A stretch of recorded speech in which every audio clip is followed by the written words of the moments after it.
had an author on the show the other day, and as soon as they ask me how many people are going to download, how many people are going to listen, how many books do you think this will sell, kind of questions, you know that they're in big trouble. Because you can't make money from that. You know what I mean? No, you can't. And I'm surprised that anybody would even ask. And that tells you right off the bat that this person is not a knowledgeable player. Not in that field. Yeah. He was really great as being a CEO of the company and things, but not in the writing field. He had no, experience in that. And, I think that those who write books thinking they're going to get the next big thing are going to be very disappointed. And you know what I mean? I had a publishing company with a very major name come to me and wanted me to actually pay them. They have different versions of what, these publishing companies do. Some of them, they wanted me to pay them. And and their name is huge, right? So they were going to put you up on the Times Square, your face and all thing in New York, and then you're everywhere, and you're associated with their name. And I'm like, yeah, I didn't realize they were asking me to pay at first, so I'm like, yeah, I'm listening. Well, okay, that sounds good. Okay. And then they sent me how much it was. Did I ever tell you this? No. Guess how much it was? When I was writing my curiosity book, which I wasn't looking to go with a publisher because I wanted to keep my rights for my Curiosity Code Index and everything. So I'm like, not very interested, but if you guys are going to pay me enough, maybe, I'll talk to you. Right. Guess how much they wanted me to pay them? How much? $125,000. I'm like, what? And I'm like, well, I'll do it for free if you would like to do this or that. You know what I mean? On my show, you can do that. I offered some free stuff for them on mine, like an exchange. But 120. Do you know how many books you would have to sell? I mean, the people were doing it. They had a list of people, and I looked on the list, and there were people who were on my show, and I called them, and I said, "Did you make any money doing this?" And one guy I talked to, he had already published it on his own, and then he went for their deal and switched over, and he said he didn't see one tiny difference from doing it. Well, let me tell you, having been in the traditional publishing world and then deciding to do self-publishing, the traditional publishing world is in terrible trouble. I don't know how they are even making money. First of all, you and I both know that people are not all that thrilled about reading. They would much rather see a video. They would much rather see naked girls dancing around or whatever the hell they're seeing. But they prefer not to sit and read. And so maybe they will read our books online as part of Kindle.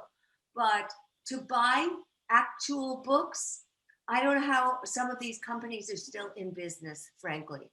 I have seen the machinations of the management structures in a lot of these publishing companies.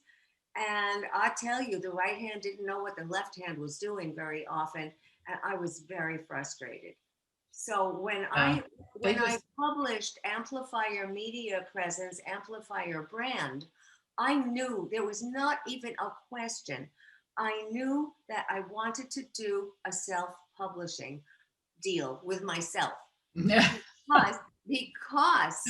first of all, if you go with a publisher, and I just recently read, I get newsletters from the publishing industry. Still, I don't know why, but and they were talking about this one sold his book to this company for whatever amount of money, and it will be published in 1 year.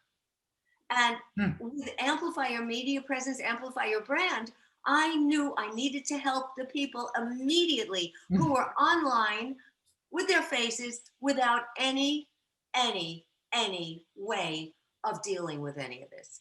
And that's You So I, have a following too, and I think that when you have a following, that's what your platform, as they refer to it in the publishing industry, how big your platform is.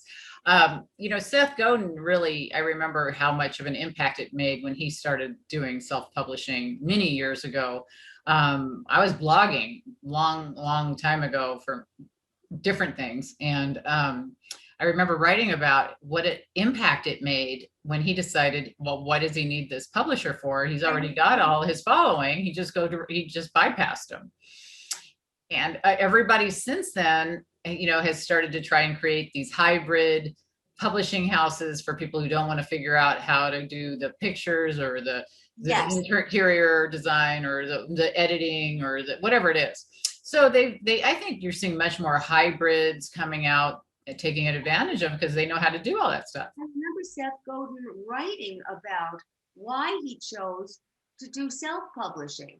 Yeah. Since that time, however, I do believe he has gone back to other people. Watch what he's done. Has he gone back? I think so. I didn't watch. I just assumed all those books were self-published. I'll have to look. That's interesting. Let's find that out, because it's so funny, because before I knew who he was, I was at my gym in New York, and this girl who I was always doing my spin class with sat next to me one day, and then we were in the dressing room, in the locker room, getting our clothes together, and one day she said, "Oh, my husband is going to be on whatever it was." And I said, "Oh, that's so nice." She said, "Yeah, he's a little bit nervous about doing this one show." I said, "It's a piece of cake. Don't worry about it." And I never thought twice about it. It was Helene. Oh yeah, she was on my show. She was great. Oh, I love her. Yes. She was in Bakery. Did you in New York? Yes. Did you gone to it? Right by my house. Oh yeah. Where I like her a lot. Yes. She's darling. Let me tell you, she was the chief counsel for Bloomberg. Yeah, she's smart. She's very, very smart and very, very capable. And then I remember when she moved on to Audible, and I said, "How is that as a way to get my books published as well?" She said, "Oh," and we spoke about that. But I had no idea, and I knew her name, her first name and her last name. I didn't know that her husband was Seth. And that's so funny when I found that out. Yeah. So, it is such a small world. Yeah, I was really, I had a great conversation with her on the show, and I never asked her about his latest books, though. I should have asked her. I haven't had him on the show. It's funny. She's a separate entity. Yeah, she is. It's like Michelle Gielan was on my show, and her husband's huge in the happiness realm, is she, just as, the Godins and the, there's a couple, these power couples are really fascinating to me. Just because you get to look at it from different perspectives, and you can see why they'd be together when you talk to them. I remember the happiness experts, when Michelle Gielan was on, I'm like, you guys, what's it like at your house when you argue? Because if everything's so happy, how can, and I guess they still argue, but they don't, I guess they're not flinging pans at each other or anything. I don't know. I remember one time Helene said, "Oh, I'm so excited. We're taking a private jet and we're going to see Jeff Bezos, who's friends with Seth." And I mean, so the power couples are always hobnobbing with the power couples. Well, so they have things in common. Yeah. There's you and I. Yeah, here we are. We're a power couple, right? And here we are. We're our own power couple. Our own power couple.